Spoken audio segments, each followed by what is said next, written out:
Budget প্রস্তাবের পরে শুরু হয়েছে পণ্যমূল্য বৃদ্ধির তোড়জোড়। খাদ্যপণ্য থেকে শুরু করে সেবা ব্যয় সব ক্ষেত্রেই বেড়েছে এর দাম এবং উচ্চ মূল্যস্ফীতির এই সময়ে আরও চাপে পড়েছে স্বল্প আয়ের মানুষ।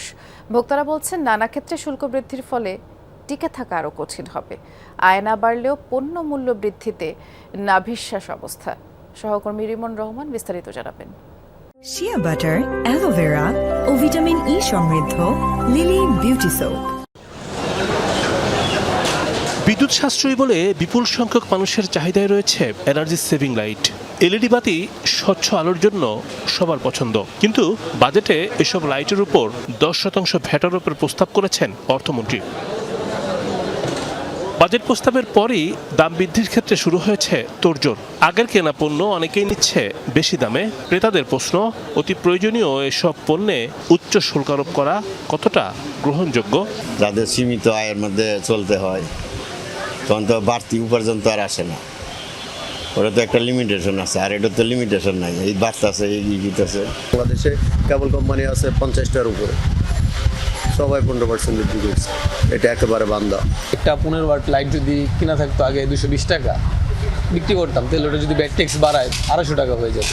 অবশ্যই এটা প্রভাব পড়বে। আইসক্রিম কিংবা কোমল পানীয় এসব পণ্য কিনতে বেড়েছে ব্যয়। কোমলমতি শিশুদের প্রিয় আইসক্রিম এবং চকলেটে গুনতে হবে বাড়তি শুল্ক।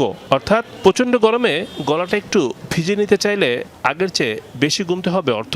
বাচ্চারা কান্দে, মারা আসতে টাইনা লইয়া জায়গা এমন করতেছে। কি করবো, বাধ্যকতা। মার কাছে আছে 20 টাকা, বাচ্চার আইসক্রিম হইলো 35 টাকা, এখন কিভাবে কিনবো? আইসক্রিম আছে, চকলেট আছে, যে পানি জাতীয় এগুলো কোক আছে, এইসবের দাম একটু কমালে ভালো, যাতে নিতে পারে। বাজেটে বিভিন্ন নিত্যপণ্য সরবরাহে উৎসকর কমিয়ে দেওয়া হয়েছে 100%, অর্থাৎ খরচ কমতে পারে 100 টাকায় 1 টাকা। কিন্তু বাজার ব্যবস্থার দুর্বলতার কারণে এর সুফল মেলা কঠিন, বরং বেড়েছে কিছু কিছু পণ্যমূল্য। চাউল উৎপাদন আমরা সবার আগে, মাছ উৎপাদন আগে, কিন্তু মাছ আসে বাজারে কিনতে পারতেছে সাধারণ মানুষ। ইলিশ মাছ দেখেন, এখন সাদা থাকতো বাজার 700 টাকা কেজি থাকতো, এখন 3000 টাকা কেজি, তাও মাছ আমরা পাইতেছেন না। চাউলের কেজি 80 টাকা।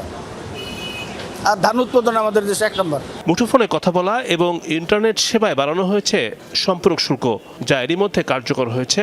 এতে শুধু মধ্যবিত্তই নয়, নিম্নবিত্ত শ্রেণীর মানুষদেরও বেড়েছে জীবনযাত্রার ব্যয়। বাজেটে এয়ার কন্ডিশনার উৎপাদনকারী কোম্পানিগুলোকে কম্প্রেসার আমদানিতে গুনতে হবে আমদানি শুল্ক, এতেও বাড়বে উৎপাদন ব্যয়। রেভিনিউ বাড়াতে গেলেই এখানে সংস্কারের কথা বহুদিন যাবৎ বলা হচ্ছে।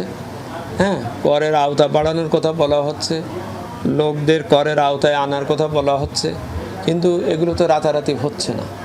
আর না হওয়ার পিছনেও, মানুষ কর না দেওয়ার পিছনে, কর ফাঁকি দেওয়ার পিছনেও আমার পরিস্থিতির থেকেও কিছু ইন্ধন আছে।